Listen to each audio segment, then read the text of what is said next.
La caída. Cuando hablamos de la caída, normalmente nos imaginamos que Adán y Eva comieron del fruto prohibido y que cayeron del paraíso, el paraíso estando en algún lugar del cielo, y vinieron a dar a la tierra, a un desierto eriazo, frío y estéril. Pero, ¿qué tan cierto es esto? ¿Y qué bases, tanto bíblicas como judías, tenemos nosotros para poder darnos mejor una idea de este concepto del paraíso y de la manera que Adán y Eva son echados de él? En realidad, la palabra caer nos indica que cayeron en pecado, no que hayan caído de algún lugar en el cielo. De modo que cuando son echados fuera del paraíso, en realidad salen caminando a otro lugar. Y si esto es así, las implicaciones son obvias.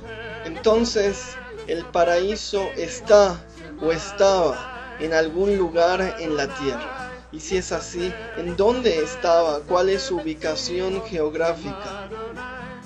Para el rabino Jacob, quien trabajaba haciendo proselitismo dentro del centro judío de estudiantes de Jeff Seidel en Jerusalén, existen 4 puertas de entrada al paraíso, y 2 de ellas están en Israel.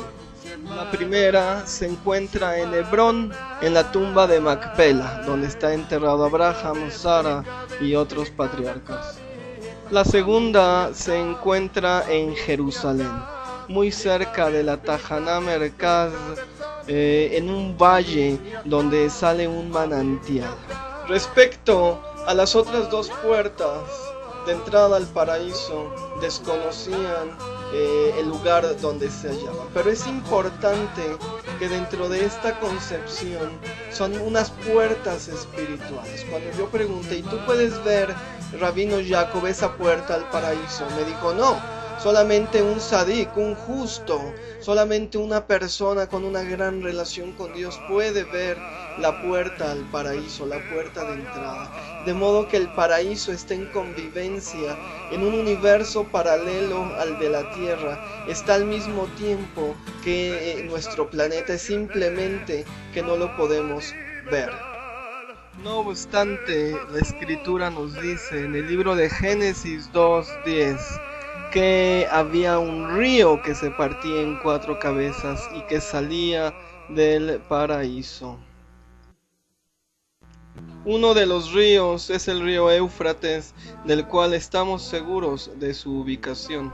Se nos menciona otro río, el río Hiddekel, que por su ubicación al oriente de Asiria, pensamos que se trata del Tigris. Se nos menciona también el río Gijón, que muy probablemente es el mismo río Nilo, por la referencia que hace la Biblia de que este río le daba vuelta a la tierra de Cus, y Cus es Etiopía.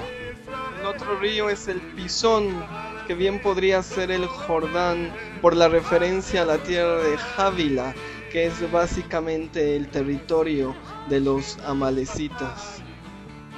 De modo que el Edén no es el jardín trasero de nuestra casa, donde podrían jugar nuestros hijos, sino un amplio territorio que algunos teólogos piensan está comprendido en la región entre el Tigris y el Éufrates, pero que nosotros consideraríamos más bien una región comprendida entre el Nilo y el Éufrates, teniendo su lugar de origen, su centro por supuesto, en la tierra de Israel. Yosef Gicatilla, cabalista medieval español, a quien se le atribuye haber escrito el Zohar o el Libro del Esplendor, y discípulo del gran cabalista Abraham Abulafia, dice en su libro The Secrets of the Cherub que la divinidad es una pluralidad de 10 sefirot que forman una unidad, y esta unidad va a generar una separación del mundo como el río de Edén que se separa en 4 cabezas. Para Gicatilla, la unidad está en el Edén, en el jardín y en el agua. mientras que la separación está en el río. El río, saliendo del Edén, es dinámico porque va a llegar al jardín. Y una vez en el jardín, en un principio va a ser unificado. Está uniendo el Edén con el jardín, con el huerto. Después de regar el huerto, el río se va a dividir. Va a salir nuevamente a la tierra y allí va a estar dividido. Va a venir entonces la separación.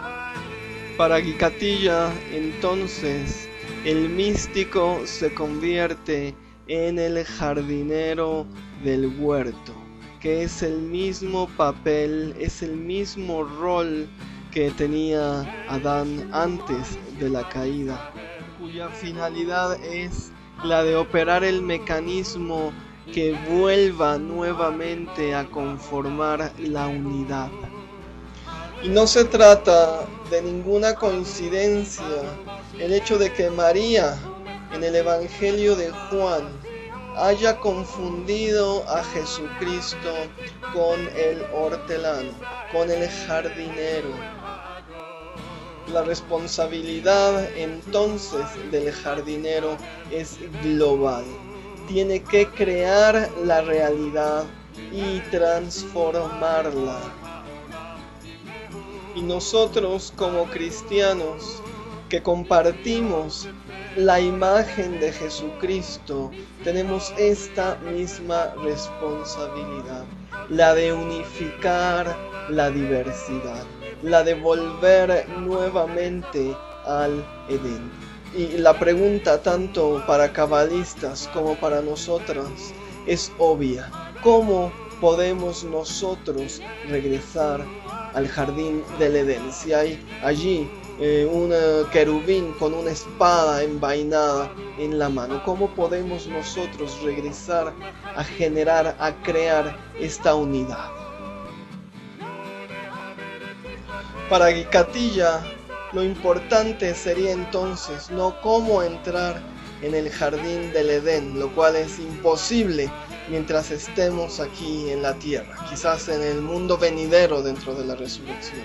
Lo importante para él en estos momentos es cómo nosotros entonces hacemos descender el agua del Edén, cómo nosotros repartimos ese río en 4 cabezas, en 4 fuentes de agua. Es decir, en términos coloquiales, lo importante, citando a Guicatilla, sería no tener el conocimiento, sino más importante que tener el conocimiento, cómo aplicarlo en nuestro día a día, cómo aplicar el conocimiento.